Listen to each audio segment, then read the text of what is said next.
Hello everyone, today I will show you how to check remaining data on iPhone, and here's how it is done. If you have an iPhone and a cellular plan that doesn't include unlimited data, you can easily track your usage by going to your settings. From there, scroll down and tap on cellular, just below Bluetooth. Once you are in, you will see your primary line details and other options. If you scroll down a bit farther, you will find your cellular data usage, including data used during the current period and roaming data. Even though I've reset this already, you can see your usage here for different apps. You can also choose to toggle data usage on or off for individual apps. So if you don't want an app to use cellular data, for example, just turn it off.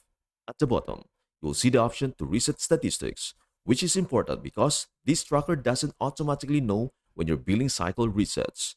You'll need to hit that button at the start of each new cycle to clear out old data and start fresh. Alternatively, you can always check your data usage by logging into your carrier's website, where you can find your remaining data there too.